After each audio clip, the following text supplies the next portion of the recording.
여러분은 인생에서 가장 큰 실수를 저지른 적이 있나요? 너무나도 뼈아픈 실수라 다시는 되돌리고 싶지 않은 그런 순간 말입니다. 오늘 이야기의 주인공은 그런 실수를 저지르고도 아니 어쩌면 그 실수 덕분에 역사상 가장 위대한 발명가 중 한 명이 된 인물입니다.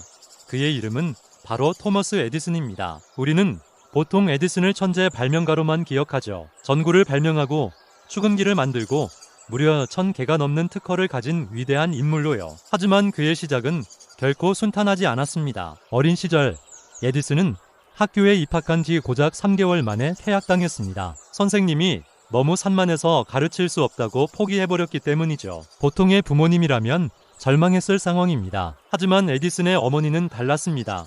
그녀는 아들의 남다른 호기심과 집중력을 믿었습니다. 학교 대신 집에서 직접 아들을 가르치기로 결심했죠. 어머니의 지지 속에서 에디슨은 마음껏 상상의 나래를 펼칠 수 있었습니다. 궁금한 건 뭐든지 실험해보고 실패해도 괜찮다는 것을 배웠죠. 이것이 바로 발명왕 에디슨의 첫 번째 전환점이었습니다. 환경이 나를 규정하는 것이 아니라 그 환경을 어떻게 받아들이느냐가 중요하다는 것을 그의 어린 시절이 보여줍니다. 청년이 된 에디슨은 돈을 벌기 위해 기차에서 신문과 사탕을 파는 일을 시작했습니다. 하지만 그는 단순히 물건만 팔지 않았습니다. 기차의 짐칸을 자신만의 작은 실험실로 꾸며 끊임없이 실험을 계속했죠. 그는 스스로 배움의 기회를 만들어내는 사람이었던 겁니다. 그러던 어느 날 끔찍한 사건이 터집니다. 달리는 기차가 심하게 흔들리는 바람에 실험대 위에 있던 화학 약품이 쏟아져 불이 난 것입니다. 이 사고로 에디슨은 기차에서 쫓겨나고 평생 한쪽 귀의 청력을 거의 잃게 됩니다. 상상해보세요. 한순간의 실수로 직장과 건강을 모두 잃은 겁니다. 보통 사람이라면 좌절하고 모든 걸 포기했을지도 모릅니다. 하지만 에디슨은 달랐습니다. 그는 이 끔찍한 불행 속에서도 긍정적인 면을 찾아냈습니다. 한쪽 귀가 들리지 않으니 쓸데없는 소음에 방해받지 않고 연구에 더 깊이 집중할 수 있게 됐다고 말이죠. 정말 놀라운 생각의 전환 아닌가요? 우리도 살면서 예기치 못한 시련을 겪곤 합니다. 하지만 중요한 것은 그 시련 앞에서 주저앉는 것이 아니라 그 안에서 새로운 기회를 찾아내는 에디슨의 자세입니다. 이후 에디슨은 본격적으로 발명가의 길을 걷기 시작합니다. 그는 뉴욕으로 건너가 멜로파크의 발명 공장이라고 불리는 연구소를 세웠습니다. 그리고 이곳에서 인류의 역사를 바꿀 위대한 도전을 시작합니다. 바로 전구 발명입니다. 당시 사람들은 밤이 되면 가스등이나 촛불에 의지해야 했습니다. 어둡고 위험하고 불편했죠. 에디슨은 모두가 안전하고 밝은 빛을 누릴 수 있는 세상을 꿈꾸었습니다. 하지만 전구의 핵심인 필라멘트, 즉 빛을 내는 얇은 실을 찾는 과정은 험난하기 그지없었습니다. 그는 백금, 이리듐, 머리카락, 심지어 친구의 턱수염까지 세상에 존재하는 거의 모든 재료를 가져다 실험했습니다. 수천, 아니 수만 번의 실패가 이어졌습니다. 사람들은 그를 비웃었습니다. 저러다 제풀에 지칠 거야. 불가능한 일에 돈과 시간을 낭비하고 있군. 어느 날 한 기자가 에디슨에게 물었습니다. 수만 번이나 실패했는데 이제 그만 포기할 때가 되지 않았나요?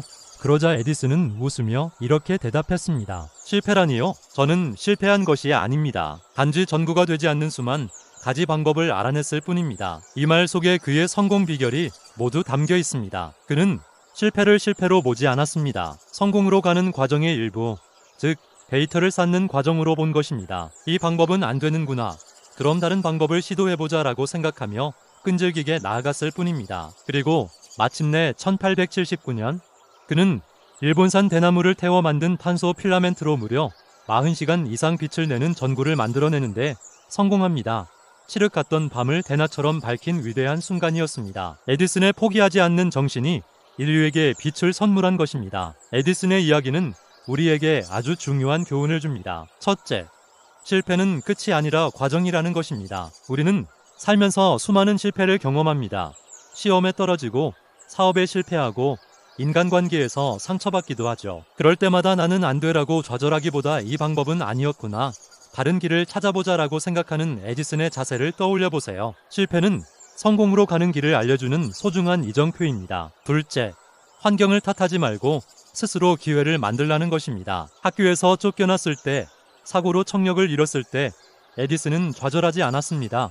오히려 그 상황을 자신에게 유리하게 만들었죠. 우리에게 주어진 환경은 바꿀 수 없을지 모릅니다. 하지만 그 환경을 해석하고 활용하는 것은 전적으로 우리의 몫입니다. 마지막으로 위대한 성공은 천재성보다 끈기에서 나온다는 사실입니다. 에디슨 스스로도 천재는 1%의 영감과 99%의 땀으로 이루어진다고 말했습니다. 그의 수많은 발명품은 번뜩이는 영감의 산물이 아니라 수만 번의 실패를 견뎌낸 끈기와 노력의 결정체였습니다. 지금 여러분의 삶은 어떤가요? 혹시 반복되는 실패에 지쳐 모든 걸 포기하고 싶으신가요? 혹은 불우한 환경을 탓하며 주저앉아 있지는 않나요? 그럴 때마다 토머스 에디슨을 기억하세요. 학교에서 쫓겨난 문자, 기차에서 불을 내 쫓겨난 청년, 수만 번 실패하고도 웃으며 다시 일어선 발명가. 그의 삶이 우리에게 외치고 있습니다. 당신의 실패는 결코 실패가 아니라고. 그것은 성공으로 가는 가장 확실한 증거라고 말입니다. 오늘 이야기가 여러분의 마음에 작은 불씨 하나를 지폈기를 바랍니다. 여러분 각자의 삶에서 위대한 발명을 이뤄내시길 응원하겠습니다. 영상이 도움이 되셨다면 구독과 좋아요 부탁드립니다. 감사합니다.